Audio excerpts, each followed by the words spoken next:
The train screeched to a halt at the small prairie station. Emma clutched her worn suitcase, her heart pounding. She had come as a mail-order bride, answering an ad from a widower she'd never met. Life had been harsh, and this felt like her only chance to belong somewhere. But before she could even take a step, a tiny voice tugged at her heart. "Excuse me, miss, are you here to be my new mommy?" Emma turned. Standing there was a little girl, no older than 7, clutching a ragged doll with one button eye. Her brown eyes were wide with hope but shadowed by loneliness. Emma's throat tightened. "Sweetheart, where's your father?" The girl's lips trembled. "He's coming, but I heard you. You said you need a home, and I need a mommy." Those words landed heavier than any promise a man could make. In that instant, Emma's reason for being here shifted. She hadn't just come to marry a stranger, she'd come face to face with a child desperate for love. As the father approached, tall and weathered from farm work, Emma saw the weight he carried, grief, responsibility, and silent fear of raising his daughter alone. Emma's hand found the girl's tiny fingers. She realized something, perhaps this was no accident. Perhaps fate had brought her not just to a man, but to the little girl who needed her most. And for the first time in years, Emma whispered to herself, "Maybe I've finally found where I belong." Emma followed the little girl, Lila, as she ran toward her father. The man stopped, his hat in his hand, clearly nervous. "You must be Miss Emma," he said, his voice low, steady, but tired. "I'm Thomas. This here is my daughter." Emma nodded politely, but her eyes kept drifting back to Lila, who clung to her doll like it was the only friend she had. On the carriage ride to their farmhouse, Thomas spoke of the land, the work, the hardships of raising a child alone. But Emma wasn't listening to the details of crops or weather. She was listening to the silence in Lila's eyes. That night, as Emma unpacked in the spare room, she heard soft knocking. She opened the door to find Lila standing there. "Do you know how to braid hair?" Lila asked shyly. Emma knelt, her heart aching. "Yes, sweetheart. Come here." As Emma's fingers gently wove the strands, Lila leaned into her with a trust that startled her. She hadn't been anyone's safe place in years. Yet, in that quiet room, with only the sound of crickets outside, Emma felt a bond stronger than the promise of marriage. Later, Thomas paused in the doorway, watching his daughter smile for the first time in weeks. His eyes softened. "She doesn't open up to many people," he whispered. Emma met his gaze. "Neither do I." Something unspoken passed between them. This wasn't just a practical arrangement anymore. It was the fragile beginning of a family. Days turned into weeks, and Emma began to learn the rhythm of prairie life. The farmhouse was small, the chores endless, but the laughter of Lila made every task lighter. One morning, as Emma kneaded bread, she felt a tug at her apron. "Can you come to school with me tomorrow?" Lila asked, her eyes shining. Emma smiled. "Why, sweetheart?" "Because the other kids ask me why I don't have a mommy.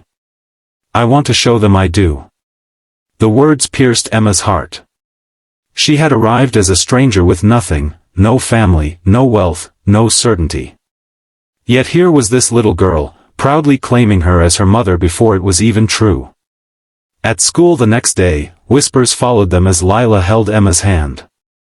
Emma stood taller, meeting the stares with quiet strength. When the teacher introduced her as Lila's new mother, Lila's smile nearly broke Emma's heart in the best way. But that night, Emma overheard Thomas speaking in the barn with a neighbor. "I only wrote for a bride because I thought Lila needed a woman around," he admitted. "I don't know if Emma truly wants to stay." Emma froze.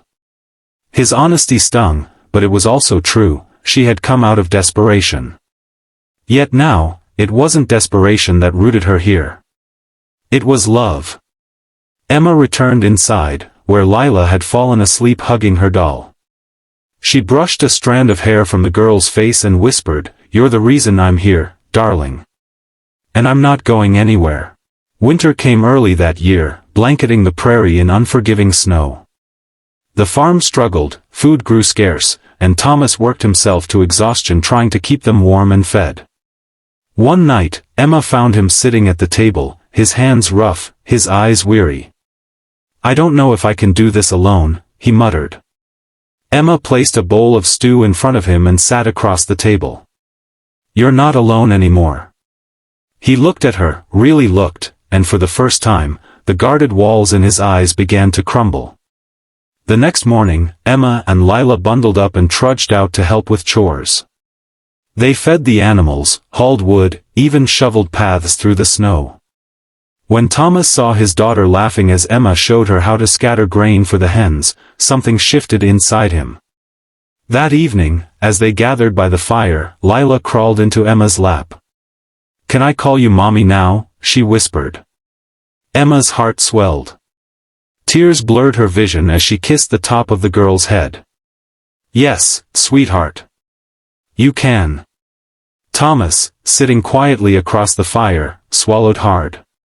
His hand trembled slightly as he reached across the arm of the chair. For a brief moment, his rough fingers brushed against Emma's. It wasn't a grand declaration, but it was a promise, the kind that grows stronger in silence. Spring brought new life to the farm. The snow melted, and wildflowers bloomed across the fields. Lila ran barefoot through the grass, her laughter carrying on the breeze, no longer the lonely girl clutching a ragged doll. Emma watched her, smiling, before turning to Thomas. "She's blossomed," she said softly. Thomas nodded. "Because of you." Emma shook her head. "Because of us." That evening, as the sun dipped below the horizon, Thomas stood on the porch, hat in hand, nerves flickering across his face. "Emma," he said quietly, "I asked you here as a wife for convenience, but you've become the heart of this home. I don't just want you to stay for Lila's sake. I want you to stay because his voice faltered. Because I need you too." Emma's chest tightened. For years, she had been adrift, unseen, unwanted. Yet here, on this farm with a widowed man and his little girl, she had found the family she never knew she needed. Lila burst out the door, grabbing both their hands. "Can we be a real family now? Please?" Emma knelt, cupping Lila's cheeks. "We already are, sweetheart." As Thomas placed his hand gently over Emma's, the three of them stood together under the fading sky. There were no grand riches, no fine dresses, no fairy tale castle, only a farmhouse, laughter, and love. And sometimes, Emma thought, that was more than enough. The girl had been right all along. You need a home, and I need a mommy. In that moment, they realized they had given each other both.